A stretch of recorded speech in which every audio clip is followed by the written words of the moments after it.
की जब बोले परम पूज्य आचार्य भगवान 108 श्री समदभद्र जी महाराज की जब बोले परम पूज्य आचार्य भगवान 108 श्री विराग सागर जी, विशुद्ध सागर जी, विशद सागर जी महाराज की ढाई दिन में विराजमान 3 कम 9 कोटि समस्त मुनि महाराजों की अहिंसा में विश्व धर्म की। कल अपनी चर्चा चल रही थी सम्यक दर्शन के 8 अंगों की। तो सम्यक दर्शन के 8 अंगों में से अपन ने कल प्रथम अंग को पढ़ा निशंकित अंग। अपने भगवान के प्रति, शास्त्र के प्रति, गुरु के प्रति बिल्कुल भी शंका नहीं होना चाहिए। हमारे लिए जो भगवान है, जैसे भगवान है, वो केवल और केवल वीतराग देवी है। हमारे लिए शास्त्र है, जो वीतरागी देवों का कहा हुआ शास्त्र हमारे लिए शास्त्र है, और जो निर्गंत गुरु हैं वही हमारे लिए गुरु हैं। अन्य कोई गुरु नहीं है। गुरु के विषय में हमने ये भी बताया था, छुल्लक जी महाराज होते हैं, ब्रह्मचारी भैया होते हैं, पंडित जी होते हैं, या स्कूल में पढ़ाने वाले शिक्षक भी होते हैं, तो वो भी परमात्म गुरु नहीं कहलाते। व्यवहार से तुम अपन कह सकते हैं, व्यावहारिकता में तुम अपन कह सकते हैं, पर निश्चय से अपन देव शास्त्र गुरु की पूजा करते हैं तो देव तो हो गए वीतरागी देव, शास्त्र हो गए वीतरागी देवों के द्वारा कहा गया। और उसमें गुरु कौन से लगाएंगे चंपालाल जी? गुरु कौन से लगाएंगे? नहीं, गुरु गुरु देव तो हो गए अपने वीतरागी देव, शास्त्र हो गए अपने भगवान के द्वारा कहा गया आगम, और गुरु देव शास्त्र गुरु में जो निर्गंत है, नगन दिगंबर मुनिराज हैं, 3 कम 9 कोटि समस्त गुरु की श्रेणी में आएंगे। और किसी प्रकार से कोई शंका नहीं करना कि भगवान कुछ हमको देंगे कि नहीं देंगे, भगवान हमारा कुछ कल्याण करेंगे कि नहीं करेंगे। भैया कल्याण होगा तो यहीं पर होगा, संसार में कहीं भी आपका कल्याण नहीं हो सकता। कोई भी आपको मोक्ष नहीं दे सकता। मोक्ष कह तो सकता है पर मोक्ष मार्ग नहीं बता सकता। मोक्ष मार्ग है तो आपका यहीं पर मोक्ष मार्ग है, अन्य जगह संसार का मार्ग है। तो अब यहाँ पर दूसरे अंग की चर्चा करेंगे, निशंकित के बाद में निकांक्षित। कांक्षित, कईयों लोग भगवान के पास आकर क्या करते हैं, अपने भगवान कैसे हैं, अपने भगवान कैसे हैं, अपने भगवान कैसे हैं, तो अपने भगवान ऐसे हैं कि अपने भगवान कितने बड़े राजघराने में जन्मे पले, किसी चीज की कोई कमी नहीं थी, सभी प्रकार का इंद्रिय भोग उनके पास उपलब्ध था, समस्त भोग और उपभोग उनके पास उपलब्ध था। और बल्कि उनका भोग और उपभोग मालूम कहाँ से आता था? संसार के द्वारा नहीं होता था।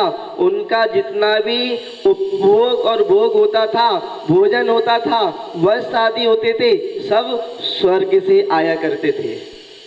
अपने तीर्थंकर भगवान कभी भी संसार की वस्तु को नहीं लेते, उनके कपड़े भी स्वर्ग से आते हैं पहनने के लिए, उनका भोजन भी स्वर्ग से आता है। और तो और तीर्थंकर भगवान अपनी माँ का दूध पान भी नहीं करते। तीर्थंकर भगवान होते हैं वो अपनी माँ का दूध भी नहीं पीते। कई बात कह दिया है। हाँ, तीर्थंकर भगवान अपनी माँ का दूध भी नहीं पीते। जब तीर्थंकर भगवान का जन्म होता है तो शौद्रमिंद उनके दाहिने अंगूठे पर अमृत की स्थापना करता है और अपने दाहिने अंगूठे को चूस चूस कर बड़े हो जाते हैं। दाहिने अंगूठे में, सही बात है ना, दाहिने अंगूठे में अमृत की स्थापना करता है और दाहिने अंगूठे को चूस चूस कर बड़े हो जाते हैं। तो जहाँ पर अपने भगवान कैसे हैं, तो अपने भगवान के पास सभी प्रकार का राज वैभव पाठ आदि सब कुछ होता है, और सब कुछ भगवान अपने वस्त्रों को, धन को, परिवार को, मकान को, और जितना भी उनके पास सवारी होती है, घोड़े को, हाथी को, सबको छोड़ देते हैं, सबको छोड़ देते हैं, और अपन आते हैं भगवान के पास और बोलते हैं भगवान जो जो आपने छोड़ा है वो मुझे मिल जाए। क्या भगवान जो जो आपने छोड़ा है वो मुझे सब मिल जाए? अरे भैया, मिलना तो जी अपना पुण्य का संयोग है। यदि अपन पुण्य करेंगे तो पुण्य करने से अपन को राजा महाराजा, मंडलेश्वर, चक्रवर्ती आदि जो पद है ना, नारायण, बलवद, ये पद है ना, ये तो पुण्य के प्रभाव से अपने आप मिल जाएंगे, तप के प्रभाव से अपने आप मिल जाएंगे। अपन को भगवान से मांगना नहीं पड़ेगा। संसार का वैभव अपन को भगवान से मांगना नहीं पड़ेगा, ये तो ऑटोमेटिक पुण्य के प्रभाव से मिल जाएंगे।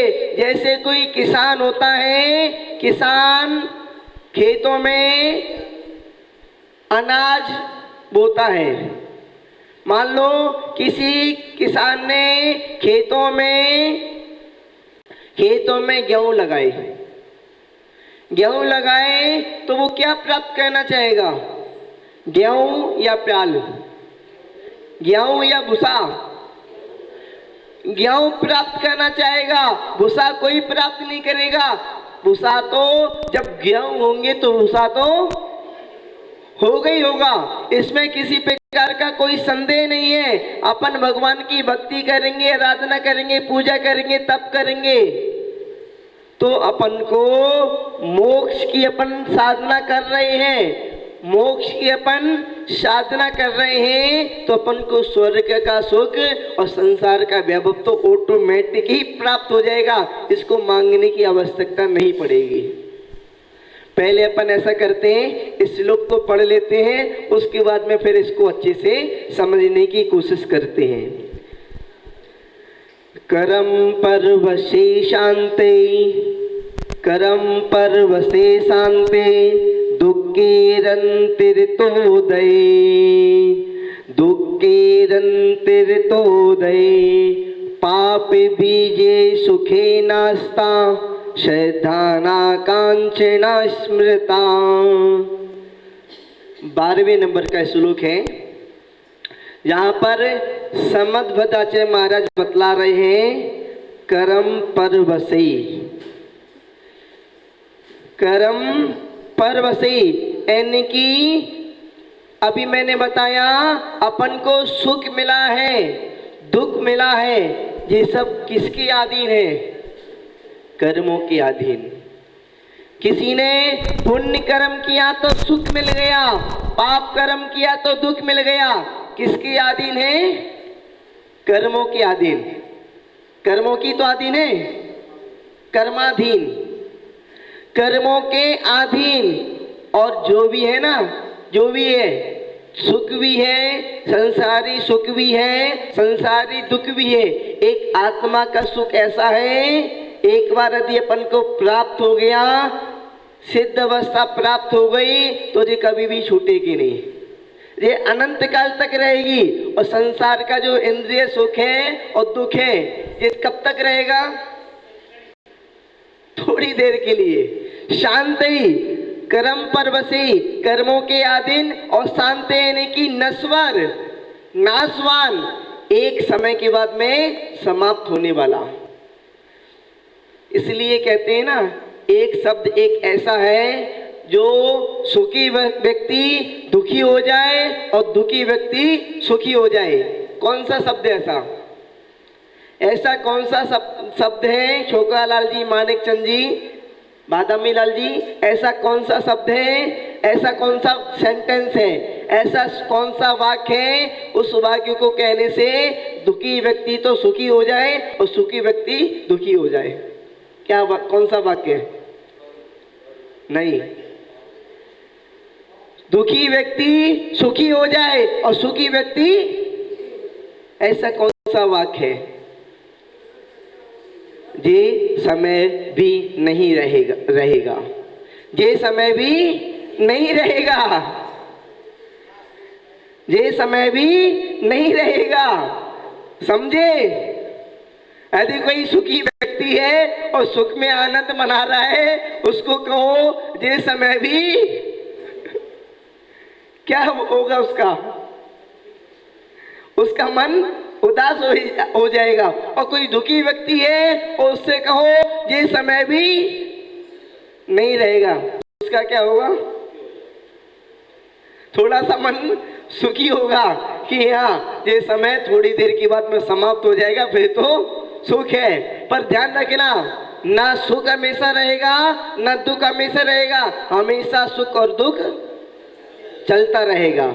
जब तक संसार है तब तक सुख और दुख चलता रहेगा। सीता के विषय में अपन ने चर्चा करी थी। सीता के पास कितना दुख था। अपन के पास समय थोड़ा सा कम रहता है तो कम समय में कम चर्चा को करेंगे। सीता के पास कितना दुख था। और यदि सीता से पूछो आपके पास कितना दुख है, सीता से पूछो आपके पास कितना दुख है, कोई दुख नहीं। ये तो कर्म के अधीन है।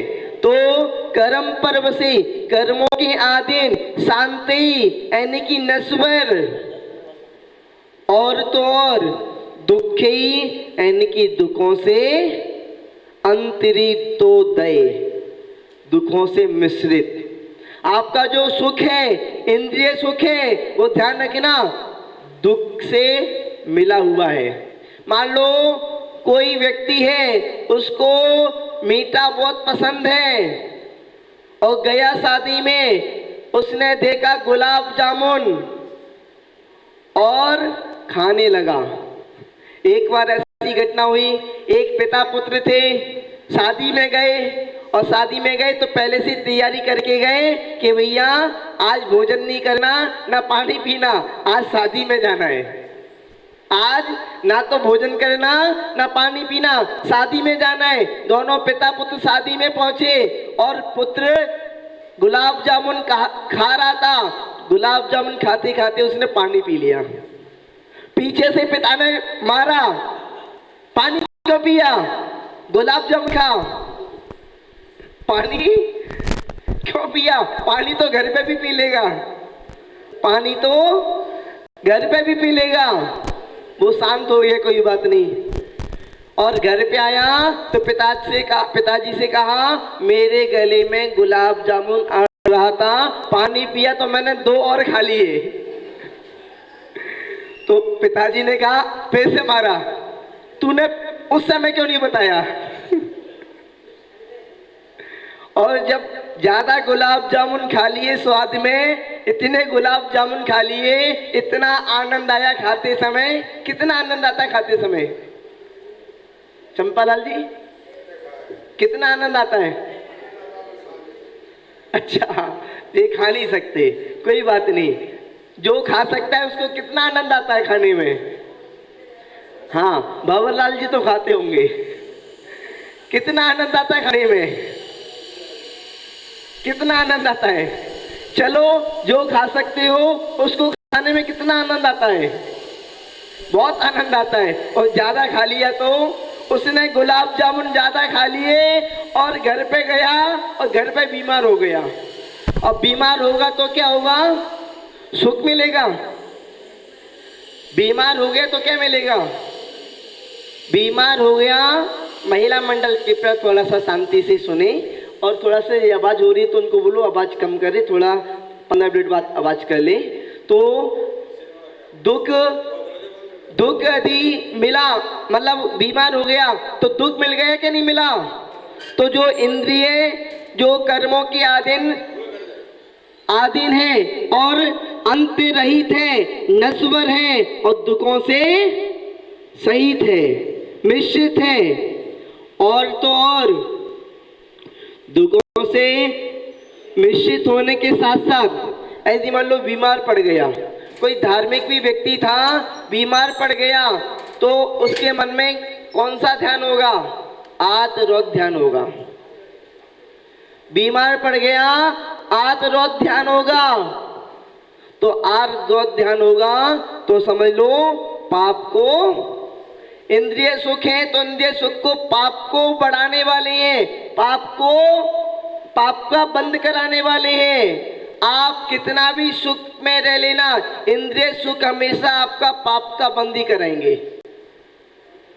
आप कितना भी सिनेमा फिल्म देखने चले जाना, आपको पुण्य नहीं मिलेगा बल्कि पाप का ही अर्जन होगा। आप कितना भी घूमने के लिए चले जाना, आप कितना भी कुछ कर लेना, बस सभी चीजों में आपका पाप का ही बंद होगा, पुण्य का बंद नहीं होगा, पाप का ही बंद होगा। तो और पाप के कारण है सुखे क्या, इंद्रिय संबंधी सुख, इंद्रिय संबंधी सुख। इंद्रिय संबंधी सुख पहले भी अपन ने बताया था कितने सुख हैं, 5 इंद्रिय के कितने विषय हैं, 27 अपने स्पर्शन के 8, अपना ठंडा गरम रूखा चिकना, और कौन कौन से, ठंडा गरम रूखा चिकना रुक्त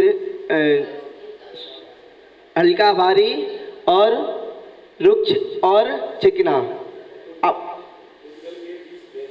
नहीं, पुद्गल के तो हैं पर अपने 5 इंद्रियों के 27 हैं। पुद्गल के 20 भेद हैं, वो अपने 4 इंद्रिय संबंधी है, 5वीं कर्ण इंद्रिय उसको नहीं लेते। और अपन यदि पंच इंद्रिय के विषय लेंगे तो 27 विषय हो जाएंगे। और पंच इंद्रिय विषय में पुद्गल के जो 20 वेद है उसमें 7 वेद, और अपना जो जैन धर्म है ना बहुत अनेकांतवाद में है। यदि अपन ने नए की चर्चा करी, नए कितने होते हैं तो कोई कहेगा 2 होते हैं, कोई कहेगा 7 होते हैं, तो किसकी माने, किसकी माने, 7 भी होते हैं 2 भी होते हैं, कोई कहे 47 होते हैं, किसकी माने, भैया 47 भी होते हैं। और कोई कहे अनंत होते हैं तो भैया अनंत भी होते हैं। वो तो अपना कथा वक्ता की शैली, किस समय क्या चीज बोलना है, हाँ वो लगाना पड़ता है। तो अपना यानी कि अपन शरीर को जितना सुख देंगे उतना ही अपना आगे दुख मिलेगा, उतना ही आपका पाप कर्म का बंद होगा। जितना सुख दोगे और जितना तपाओगे उतना कर्मों की निजरा होगी और उतनी आपको अंदर का सुख की प्राप्ति होगी, अंदर के सुख की प्राप्ति होगी। एक बार हमारा सुंदर विहार में चितमास चल रहा था, 2000 कब का था, 2025 का तो ये हो गया, हाँ 22 का था, 25 का ये हो गया, 24 का था झांसी में, 23 का ललितपुर में, 22 का चितमास चल रहा था। तो वहाँ पर एक ऋषभ जैन था, और ऐसा नहीं था, बहुत अच्छा था ऋषभ जैन। उसकी किसी मतलब अच्छी कंपनी में सर्विस थी और उसका पैकेज 80 लाख का पैकेज था, 80 लाख रुपए साल के कमाता था। और वो अकेला नहीं, उसकी 2 बहनें थी, उनका भी एक का गूगल में कंपनी में सर्विस थी और एक की किसी का मतलब कोई कंपनी में सर्विस थी। तो उनके भी 80-90 लाख के पैकेज थे, 80 लाख रुपए एक साल में कमाते थे। और उसका टैक्स काट पीट के उनको बता रहा था 60 लाख रुपए मिलते थे, टैक्स इतना कट जाता था उनका। तो वो भी ऐसा था कि हमारे कमरे में जब आता था तो यदि पंखा चल रहा होता था तो बंद कर देता था। मैंने कि क्यों हो गया महाराज, हम तो ऐसे ही रहते हैं। मैंने कि कोई बात नहीं, मतलब घर में भी था तो घर में उसने मतलब इतना पैसा कमाने वाला था, उसके बाद में भी घर में एसी नहीं लगा था उसके, बाकी अड़ोस पड़ोस में सबके यहाँ एसी लगा था, अड़ोस पड़ोस में सबके यहाँ एसी लगा था उससे। और वो मालूम कैसा था, 80 लाख का पैकेज जरूर था उसका, पर उसका मन पूरा धर्म में था। प्रतिदिन अभिषेक करने आता, पूजन करता और सामायिक भी करता था। और सामायिक कहाँ पे करता था मालूम है, हमारे कमरे में हमारे सामने बैठकर हमें क्या दिक्कत है, कोई भी हमारे सामने बैठे, हम भी सामयिक करें, तू भी सामयिक कर, बस ये है कि डिस्टर्ब मत करना। जब तक हम बैठेंगे तब तक अपने मुंह से कुछ भी मत बोलना 1 घंटे तक, तो हमें कोई दिक्कत नहीं है। तो वो हमारे कमरे के अंदर सामयिक करता था। तो यानी कि ऐसे ऐसे अपने शरीर को तपाओगे, अपने शरीर को ढालोगे तो कर्म की अधिक निजरा होगी। तो जहाँ पर जो भी सुख है वो कैसे हैं, अपने कर्म पर बसे कर्मों के अधीन है और नश्वर है, अंत सहित है और दुखों से मिले हुए हैं और पाप के कारण है, पाप का बंध कराने वाले हैं। इंद्रिय संबंधी सुखों में अनित्य रूप यानी कि उसको नश्वर रूप श्रद्धा करना निकांचित अंग कहलाता है। निकांचित, इसकी यदि अपन व्याख्या करें तो बहुत लंबी चौड़ी व्याख्या हो सकती है, बहुत लंबी चौड़ी व्याख्या कर सकते हैं। अब अपन इसको शॉर्टकट में समझ लेते हैं कि समय समय पर प्राप्त होने वाले इंद्रिय संबंधी सुख पुण्य शुभ कर्म के अधीन नश्वर शारीरिक तथा मानसिक दुखों से मिश्रित और पाप के कारण है तथा इनका समागम अल्पकाल ही रहता है। इसमें इनमें प्रेम और चाह नहीं करना निकांचित अंग कहलाता है। चाह नहीं करना, इच्छा नहीं करना, ध्यान रखना, आपके पास परिग्रह नहीं है, परिग्रह नहीं है और आप यदि परिग्रह की इच्छा करते हो तो आपका पूरा पूरा पाप का बंद होता है। हाँ, भोग में आसक्ति हो रही है तो आपका पाप कर्म का बंद होता है और आपके पास सब कुछ है, सब कुछ है और आसक्ति बिल्कुल भी नहीं है, तो आपका इतना पाप कर्म का बंद नहीं होगा। केवल परिग्रह रखने का पाप लगेगा, पाप लगेगा, तब भी परिग्रह रखने का पाप लगेगा, पर अधिक परिग्रह का पाप का बंद नहीं होगा। क्यों? क्योंकि अपनी भावना नहीं है, वो तो अपना एक सहजता से अपने पास है। एक व्यक्ति आया हमारे गुरुदेव के पास, बोला महाराज हम परिग्रह प्रमाण व्रत लेना चाहते हैं, तो आप बताओ कितना परिग्रह रखें। तो गुरुदेव ने कहा तू अच्छा कर 6 खंड का प्रमाण रख ले। वो हंसने लगा, वो हंसने लगा। तो गुरुदेव ने कहा भैया परिग्रह प्रमाण जितना तुम्हारी समझ में आए उतना रख लो, पर आसक्ति एक सुई में भी मत करो, आसक्ति एक सुई में भी नहीं करो। 2 ब्रह्मचारी थे, 2 ब्रह्मचारी थे, किसी आचार्य श्री के संग में थे।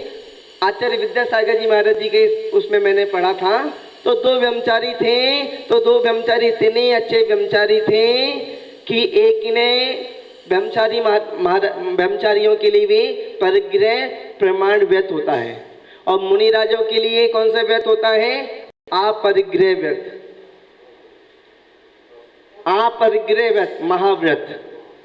और जो देशवती होते हैं उनके लिए परिग्रह प्रमाण व्रत होता है। तो ब्रह्मचारी आचार्य महाराज के पास गए और बोले कि आचार्य महाराज हमको धोती दुपट्टे पहनते हैं, तो हमारा एक ब्रह्मचारी ने बोला हमारा 3 धोती दुपट्टे में काम जाता है, एक पहना, एक रख दिया और एक इमरजेंसी के लिए, एक पहन लिया, एक धो के रख दिया और एक इमरजेंसी के लिए। तो हमको परिग्रह प्रमाण दे दो 3 धोती दुपट्टे रखने का।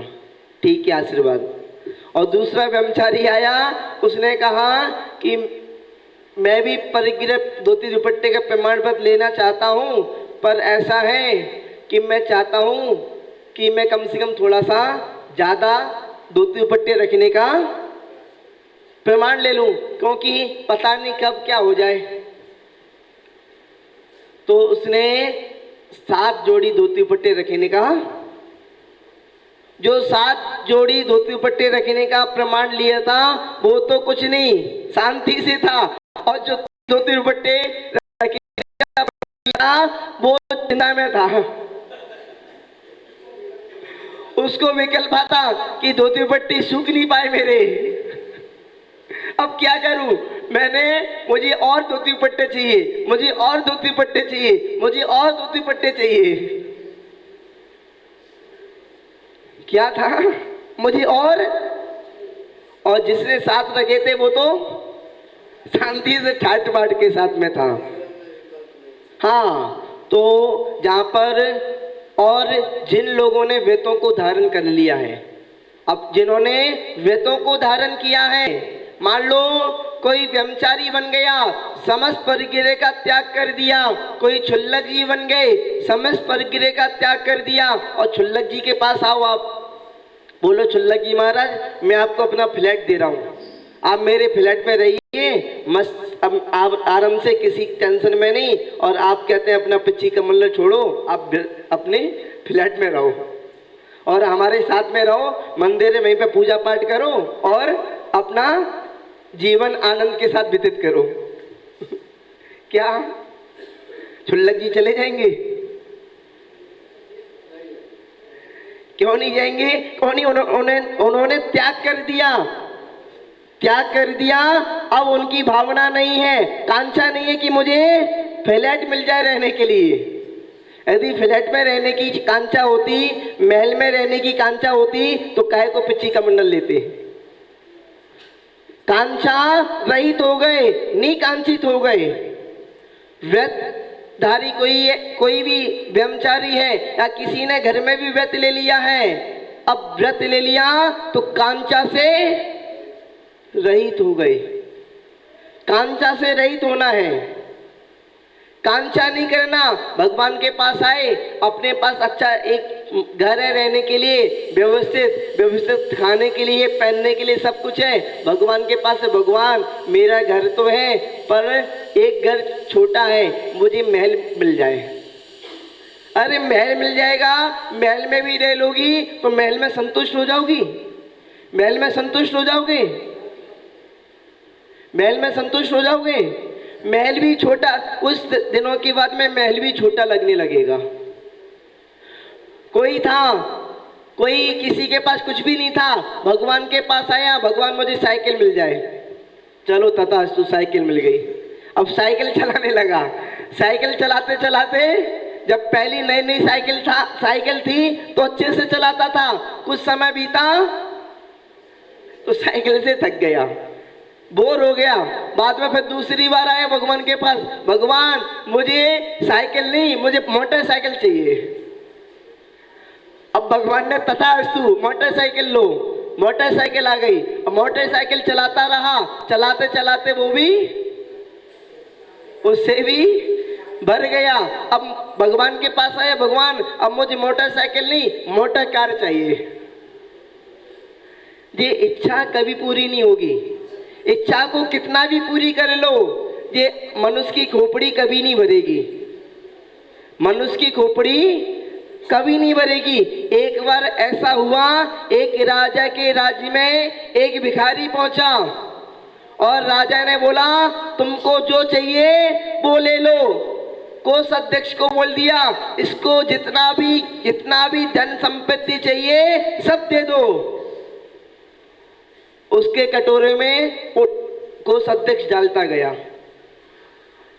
गया, उसका कटोरा भर ही नहीं रहा था। जितना डाले उतनी खाली हो जाए, जितना डाले उतनी खाली हो जाए, और उनका पूरा कोष खाली हो गया।